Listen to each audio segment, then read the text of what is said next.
What's up, guys? Welcome to another edition of Before the Whistle, presented by BRK Insurance Group.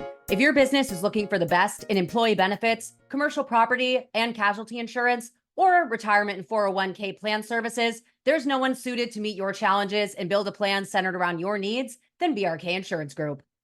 What's up, y'all? Welcome again back to Before the Whistle. I am your host, Maddy. I do apologize for this episode dropping a day late. Just to be candid with you guys, as I feel like I am kind of talking to a bunch of people through a screen at this point. It is kind of hard at this point, this offseason, to really figure out what exactly I want to be focusing on right now and be able to bring you guys some new coverage and insight on a weekly basis. And I really enjoyed the last couple of interviews that I've been able to put out, especially after kind of going on a self-proclaimed hiatus of being able to do those. And really enjoyed, again, just thinking back on what Jarius Monroe and I talked about, and I'm going to kind of go over some of that on today's show. But I really enjoyed talking with Sam Lockwood, who again writes the Wave After Green Wave blog and had some really awesome interviews that we broke down on that show. But it was just really cool. As I kind of said in that podcast, I didn't know that it was him behind the screen when I had originally reached out and we had kind of talked about Tulane football at first. And so it was really cool to find out that it was someone from my grade, and it was actually someone that had a pretty good interest in Tulane football while we were actually at the school there. And it's a good kind of foil in a way to me kind of lacking any connection to the program. It was nice to kind of speak with someone that really went through those days going actually to the Superdome in 2012 and 2013. It was really just not a great time. They did go to that one bowl game, as we kind of talked about, but just really didn't feel like it was this ingrained part of Tulane's culture. And so to be able to have these conversations with people my age, especially when I kind of decided to go to Tulane in spite of the fact that there really didn't feel like there was a college football program, that was something that I never really grew up with. I was more of an NFL fan.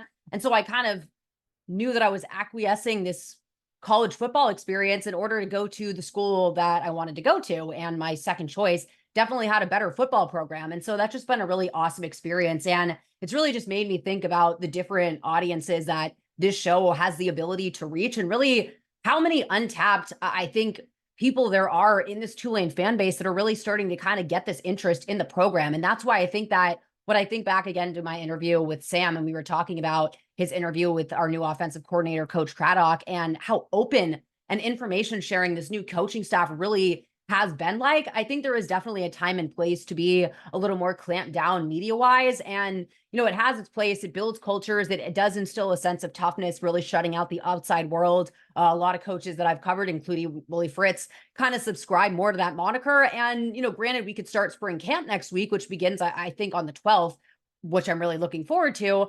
And we could get a little more coy responses once they're actually in season. But we've already really, I think, just gleaned so much about how much due diligence the staff has really done on evaluating the roster, looking at what their needs are, not being shy to say those needs out loud at the press conference for signing day. Jon Sumrall pointing out, I believe it was edge rusher and another line position. I think it was offensive tackle.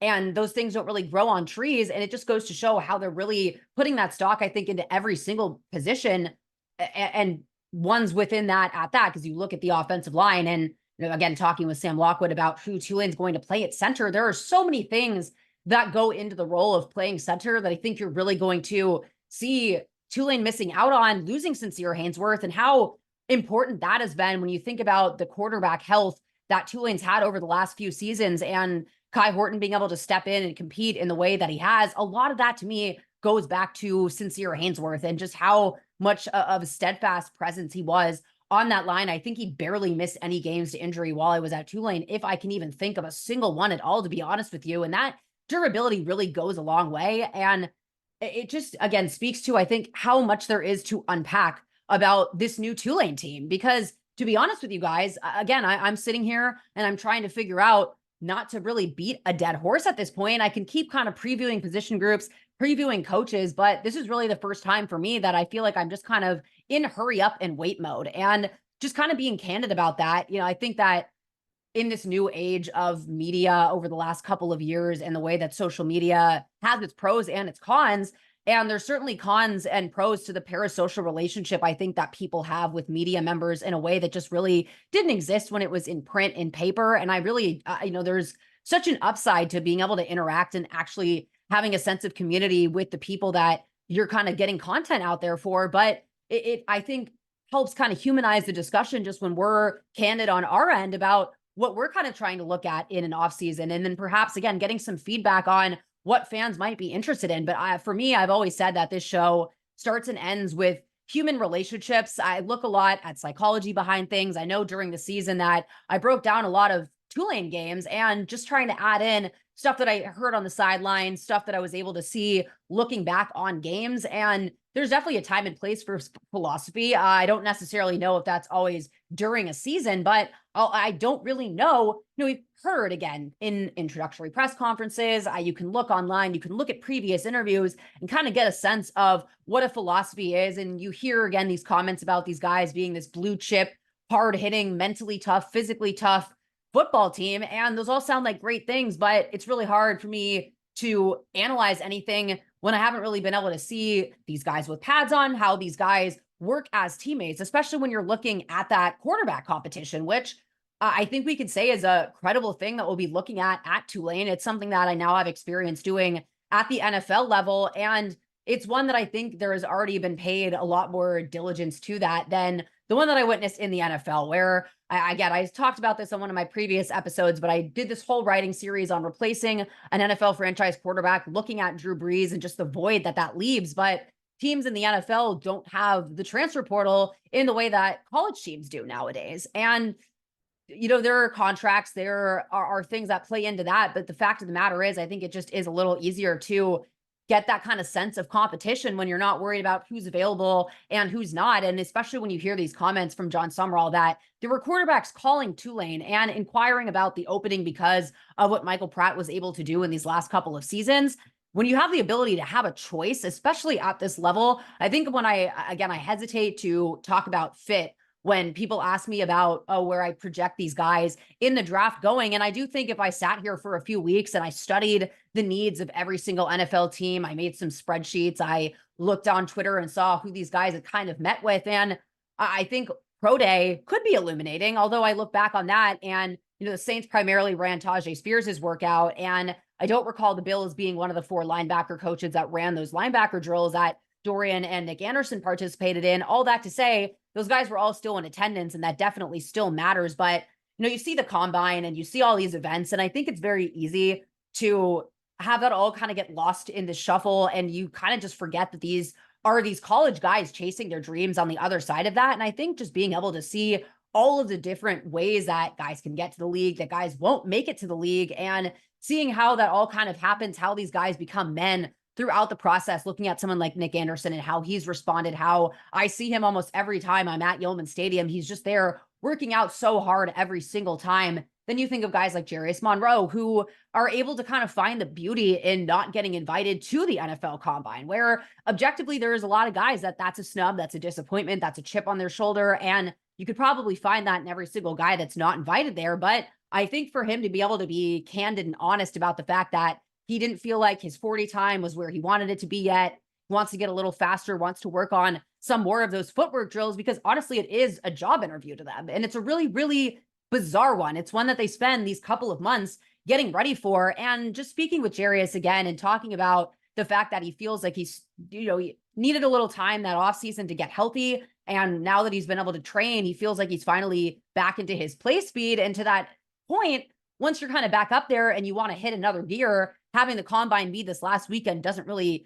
bode well for that kind of stuff. But it really put into perspective for me how incredible it was that both Dorian and Tajay played in the Cotton Bowl, with how late in the year it was. I know it was only a week later than the Military Bowl this last year, the 27th of December, I believe, compared to the 2nd of January. But even still, it just goes to show how much these one games can make a difference for these guys, good or bad. And I think what we saw in the Cotton Bowl year is a lot of luck.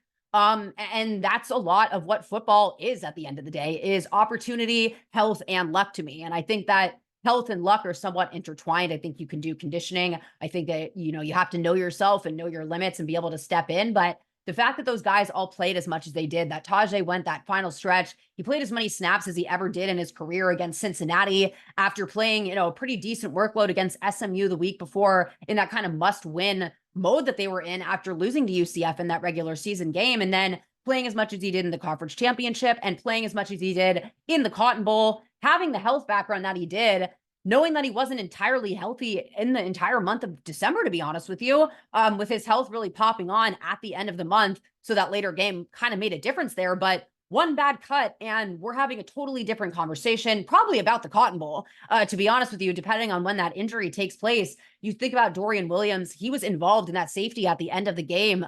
All these guys played until the final snap in that football game. And yes, Tulane got a win out of it, but they were lucky that it wasn't this kind of at what cost type of thing. Whereas you look back at the Military Bowl, you look at the fact that Justin Ibieta got injured again, and to a serious enough degree that they're not really willing to talk about a return trajectory for him. I think that's also, again, protecting these guys as human beings first and foremost, more than anything else. As much as, I say that, I don't want people to read into that because I ultimately don't know. Again, that's kind of the whole memoir of what I'm talking about right now. But I think that there's an element in both of that. But you just look at a guy like Michael Pratt, one where I say, sometimes it's learning. And I think back to Ty Thompson in his comments about being smart, aggressive. It's safe to say that Mike Pratt was probably a little more on the aggressive side and not so much on the smart side at all times until the end of his career, to be honest with you, where, I don't think he really went crazy in that SMU game. It did seem like towards the end of the year, he wasn't really making those slides at the cost of his potential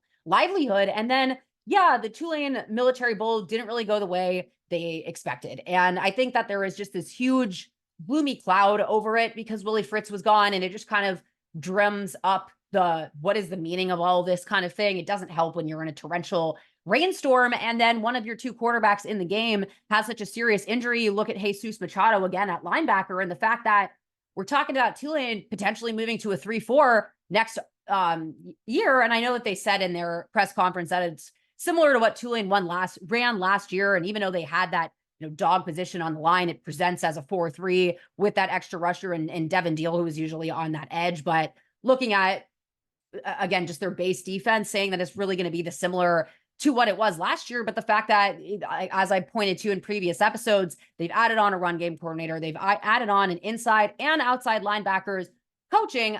We've usually seen Tulane go out there in a 4-2-5 for a long time and a little bit of a 4-3-4 sometimes, especially in that Cotton Bowl run. And that's really where you saw Corey Platt and Jesus Machado get some playing time and start to kind of make a case for themselves. But you just look at, again, luck and opportunity, and Tulane had some bad luck with injury this year, but then they also got lucky in a lot of aspects where Corey Platt goes down at linebacker, and all of a sudden that linebacker room really did not have that much depth at all. And Tyler Grubbs, Jared Small, and Jesus Machado really, I think, played a lot more snaps than any of them were expected to heading into this season. And the fact that that really wasn't a glaring spot for Tulane goes to show kind of how that luck can go one way or another. But I'm struggling to kind of figure out, because I believe Jared Small entered the transfer portal. You have some guys on the depth chart for Tulane at that role. You also have some of these guys coming in from Troy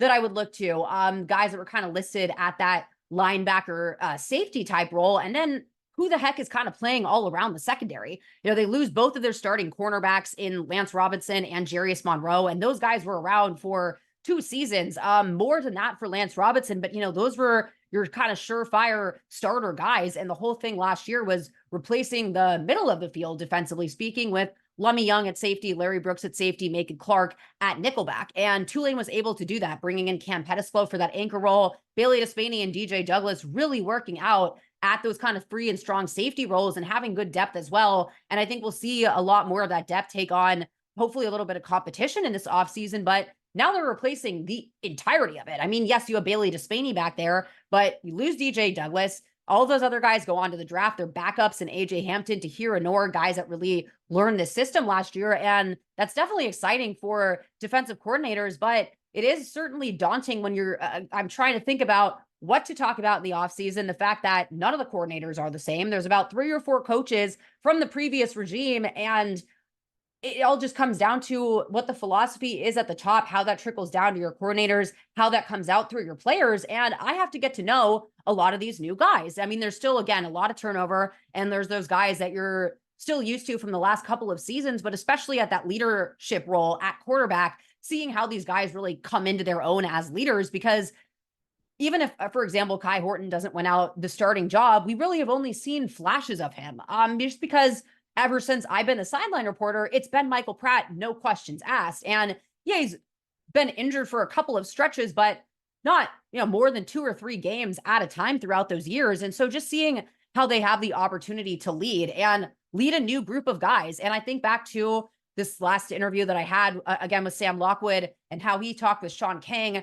I highly recommend everyone go read that interview again on waveaftergreenwave.com with Tulane quarterback Sean King, and just how refreshingly candid and frank he is about the fact that all of the goodwill of the last 2 seasons really doesn't mean that much anymore, because there's not anyone left that you can palpably kind of say, oh, well, this is the legacy of this last couple of seasons that is still kind of trickling along, where, the core 4 guys, if you will, of that Cotton Bowl turnaround being the captains, Michael Pratt, Sincere Haynesworth, Dorian Williams, Nick Anderson. You lose 2 of those guys, you lose Tajay Spears. Everyone knows this song. But you still had the amount of guys coming back last year and Willie Fritz. And this time last year, I didn't have this podcast, but if I was sitting here figuring out what to talk about, I'd be probably looking at sustaining success. I'd be looking at Willie Fritz's previous track records, probably some anecdotes that I take throughout the year on just human interactions that I see during practice, how these guys, again, interact as each other,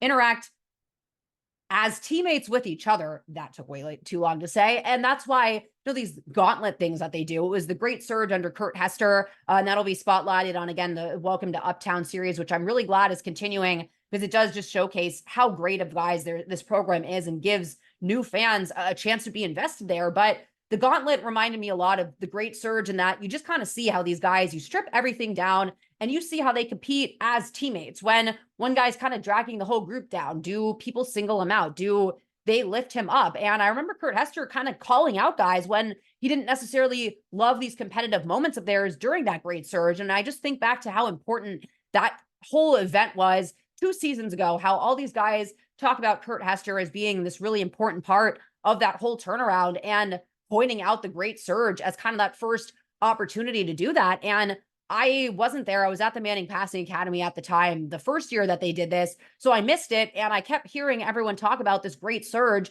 I just assumed, honestly, that it was kind of exercising the demons of the 21 year, the 2-10 season, where they just kind of got out there, put on some war paint, which was a little bit more absent the second year of this, and just got down to it and let that all out. But I think these guys are so competitive. They grow up their entire lives wanting to be the best at what they do, and get, I think, so serious and so focused about the game of football that sometimes along the way, you forget what it's like to just compete for the hell of it, and that you're just athletes at the end of the day. And that's always been something that, being a few years removed from soccer, I see myself less of a soccer player and more as a former athlete, if you will, just that kind of universal understanding of the highs, the lows, playing injured versus playing hurt, what that looks like if you're more of an introverted leader. Because honestly, when I look back to my time playing soccer, I was a captain the whole time that I was on my team. And looking back at it, I was definitely more loud in a game setting. If you've seen me at Yeoman Stadium screaming on the sideline,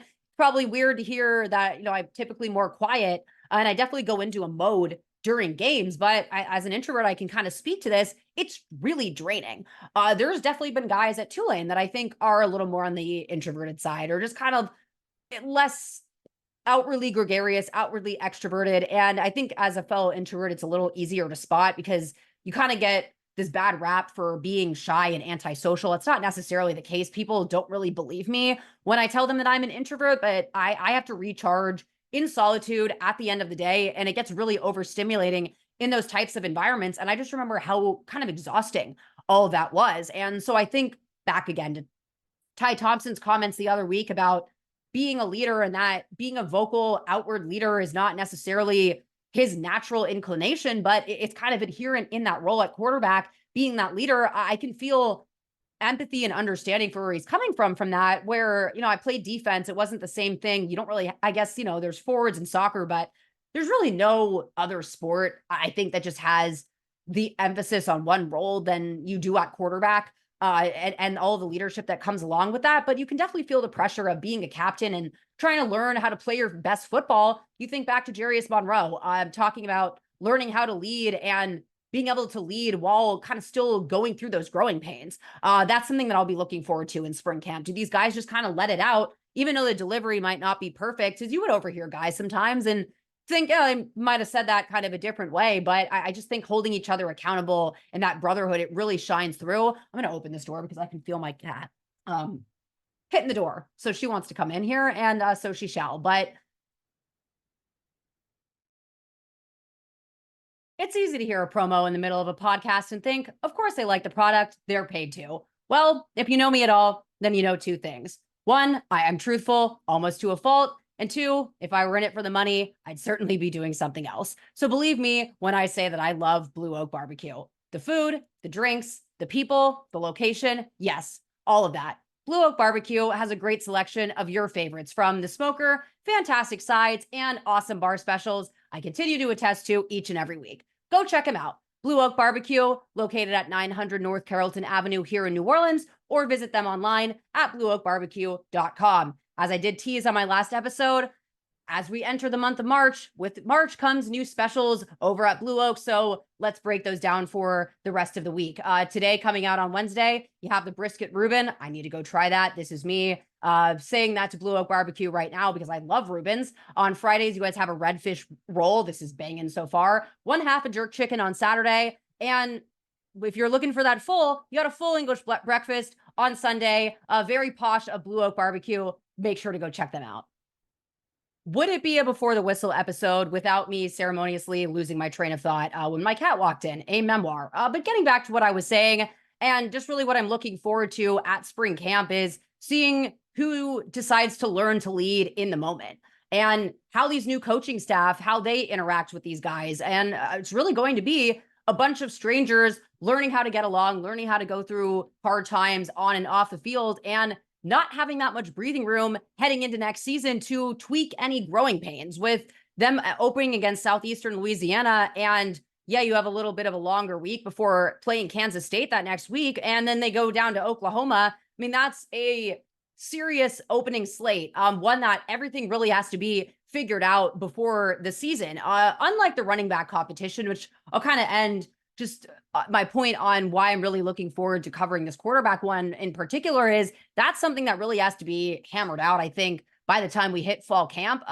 It might be something we see early on in fall camp if you don't get any answers by the end of spring ball. And I'm trying to think back to just how much opportunity you really have to win that competition when you're trying to install just new plays. So that's where I think you'll be looking for those quote unquote intangibles, if you will, amongst Ty Thompson, Kai Horton. And, there are guys like Darian Mensah on the roster who could end up being a really big surprise. And thinking back to the running back competition, that's how they found Mekhi Hughes. And I don't really think that's a good idea to expect that the next Mekhi Hughes is going to jump out of every single position group. But it showed the benefit in having a competition and why there is value to not just having this hammered out before they head into spring camp, especially when neither of these two quarterbacks have played under Jon Sumrall anymore and aren't, for lack of a better term, owed anything. I think that you do get into some difficult conversations at schools where guys have made a commitment to other quarterbacks. That quarterback decides to use this extra COVID year. And I think it's going to be really interesting to see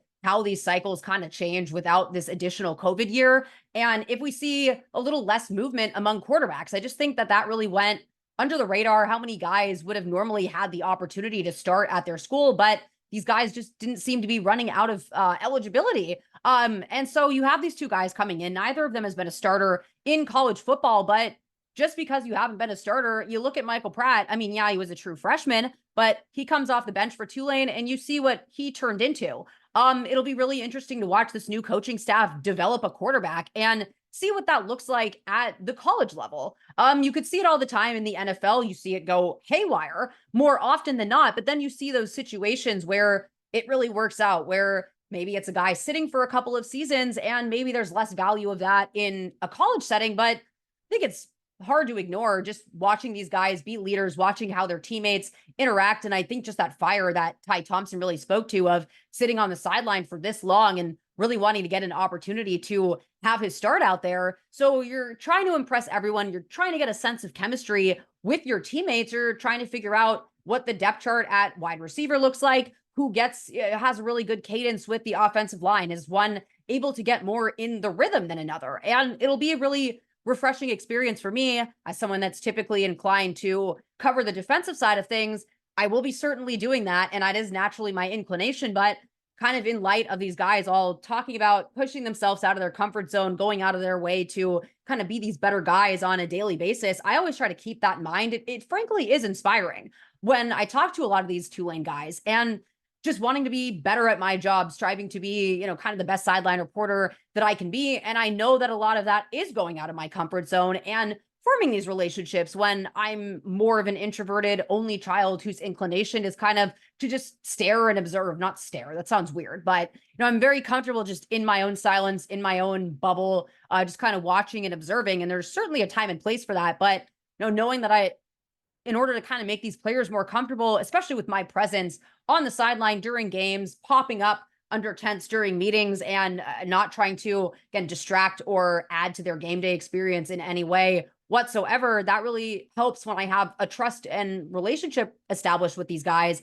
So that's something that I am looking forward to going out of my way and kind of doing, but just leaning more into those things that I'm not that comfortable with and trying to kind of figure out what really makes a good quarterback. And is that something that I'm truly able to kind of see from inception, if you will, coming in where it's a year one coaching staff, it's a year one offensive scheme under this offensive coordinator. It's not his first year being an offensive coordinator. It's not the head coach's first year being a head coach, but all of that taking place now under one roof here at Tulane with new players, an entirely just new culture fit, community fan base, but finding out how to get the best players on the field, what players are the best leaders, and how much that really matters to this new coaching staff, where you hear them say that they're going to be a more mentally tough team than we were used to seeing in years past. I mean, again, one of the top characteristics when I think about Tulane football players is their toughness, both physically and mentally speaking. So to set a bar that high, it's one that I'm really looking forward to breaking down on this show. Coming around next week